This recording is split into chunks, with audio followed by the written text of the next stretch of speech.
नमस्कार. हितगुजमध्ये आपले मनापासून स्वागत आहे.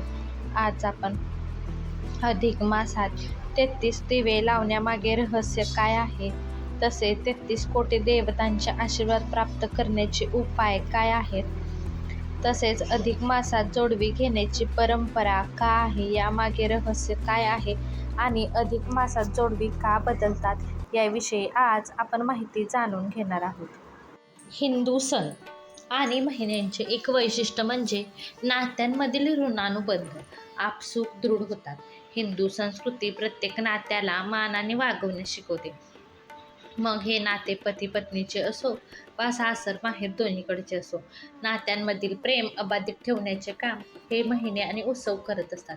अधिक मास म्हणजेच धोंड्याचा महिना हा देखील असाच एक नात्याचा धागा जपणारा महिना आहे. तो धागा म्हणजे सासू सासरे आणि जावयाचे नाते. आपल्या मुलीचा नवरा प्रत्येक आई वडिलांना नारायणा समान भासतो. अधिक मास हा विष्णूंच्या उपासनेचा असल्यामुळे नारायण रूपी जावयाला मुलीचे आई वडील घरी बोलावून त्याला मानाने वाण देतात. त्यामुळेच या महिन्यात जावयाला अधिक महत्त्व देण्याची पद्धत आहे. अधिक मास हा फार पवित्र समजला जातो. अधिक मास हा पुरुषोत्तम मास म्हणून ओळखला जातो. पुरुषोत्तम म्हणजे नारायण.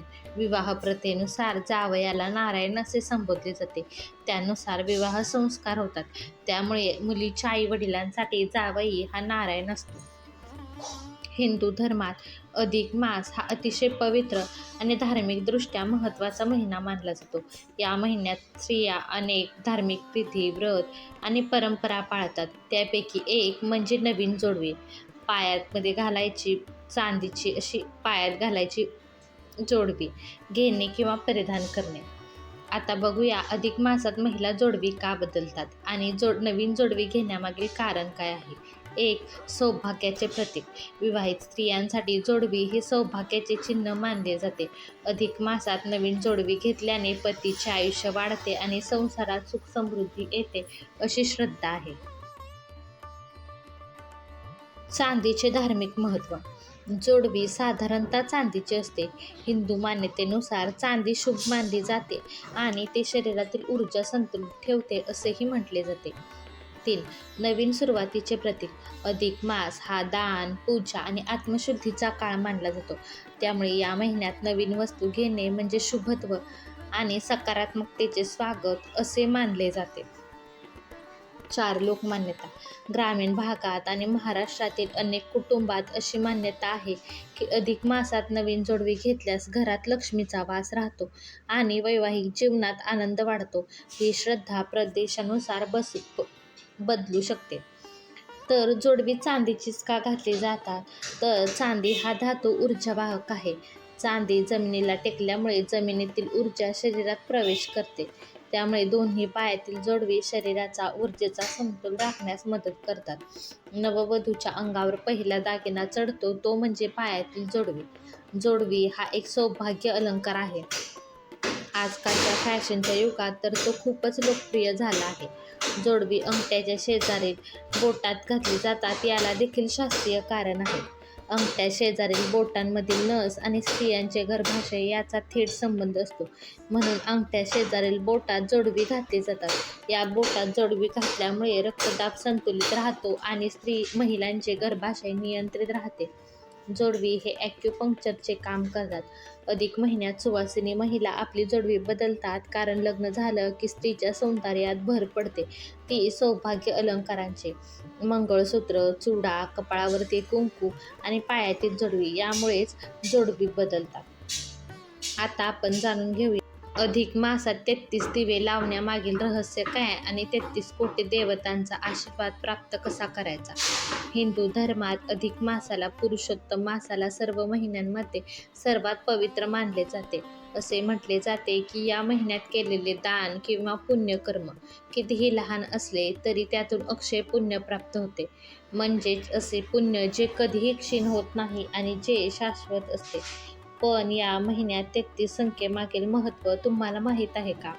अधिक मासामध्ये तुम्ही तुमच्या आयुष्यातील अंधकार कसा दूर करू शकता याविषयी जाणून घेऊया.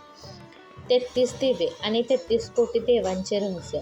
पौराणिक श्रद्धांनुसार आपली संस्कृती 33 कोटी श्रेणी किंवा देवतांचे अस्तित्व मान्य करते. अधिक मासात दीपदान करणे म्हणजे दिव्यांचे अर्पण करणे हे अंधकारावर प्रकाशाच्या विजयाचे प्रतीक मानले जाते. जेव्हा आपण 33 वाती किंवा 33 दिवे प्रज्वलित करतो तेव्हा हे अर्पण थेट त्या सर्व 33 कोटी देवतांना समर्पित केले जाते. या सर्व दैवी शक्तींचा आशीर्वाद एकाच वेळी प्राप्त करून घेण्याचे हे एक प्रतिकात्मक माध्यम ठरते. आता आपण पाहूया दीपदान कसे करावे. यासाठी कोणत्याही भव्य तयारीची आवश्यकता नाही. खरी भक्ती ही हृदयात वसलेली असते, भौतिक संपत्तीत नव्हे. दिलेल्या 2 पद्धतींपैकी जी पद्धत आपल्याला सोयीस्कर वाटते ती आपण निवडू शकतो. एक महादीपक म्हणजेच भव्य दिवा. एक मोठा मातीचा दिवा घ्या आणि त्यामध्ये 33 वाती ठेवा. त्या सर्व वाती एकाच वेळी प्रज्वलित करा. असे केल्याने अनंत आध्यात्मिक फळे प्राप्त होतात अशी श्रद्धा आहे. 2 पृथक दीप म्हणजे स्वतंत्र दिवे. जर परिस्थिती अनुकूल असेल तर तुम्ही 33 स्वतंत्र लहान दिवे प्रज्वलित करण्याचा पर्यायही निवडू शकता. तेलाची निवड. जर तुमच्याकडे तूप उपलब्ध नसेल तर त्याबद्दल किंचितही काळजी करू नका. त्याऐवजी तुम्ही मोहरीचे किंवा तिळाचे तेलही वापरू शकता. ईश्वर तुमच्या श्रद्धेकडे पाहतो, तुमच्या खिशातील संपत्तीकडे नव्हे. आता आपण जाणून घेऊया अधिक मासातील दीपदान इतके विशेष का मानले जाते. केवळ तुमच्या घरातील देव्हाऱ्यापुरतेच मर्यादित न राहता अधिक मासादरम्यान खालील ठिकाणी दिवे अर्पण केल्यास तुमचे भाग्य खरोखरच उजळून निघते. तुळशी पूजन. अधिक मासादरम्यान तुळशीच्या रोपाजवळ दिवा लावणे ही एक अत्यंत महत्त्वाची धार्मिक कृती मानली जाते. या कृतीमुळे घरात नकारात्मक ऊर्जेचा प्रवेश रोखला जातो. आकाशदीप. प्राचीन काळी लोक एका उंचीवर बांबूच्या काठीच्या टोकावर दिवा लावून तो टांगत असत. यालाच आकाशदीपन म्हणून ओळखले जात असे. आपल्या पूर्वजांच्या आत्म्यांना मार्ग दाखवण्यासाठी ही प्रथा पाळली जाते. नद्या किंवा तलाव. वाहत्या पाण्यात दिवे अर्पण केल्याने, दीपदान केल्याने अकाली मृत्यूची भीती नाहीशी होते अशी श्रद्धा आहे. जर तुम्हाला संपूर्ण महिनाभर दररोज दिवे लावण्याचा विधी करणे शक्य नाही झाले तरीही तुम्ही अधिक मासातील एकादशी किंवा पौर्णिमा या दिवशी एकाच वेळी 33 दिवे लावून संपूर्ण महिन्याचे आध्यात्मिक पुण्य प्राप्त करू शकता. हा व्हिडिओ तुम्हाला आवडला असेल तर व्हिडिओला लाईक करा, शेअर करा आणि चॅनलला सबस्क्राईब करा. भेटूयात पुन्हा अशाच एका छानशा व्हिडिओ सोबत. तोपर्यंत धन्यवाद.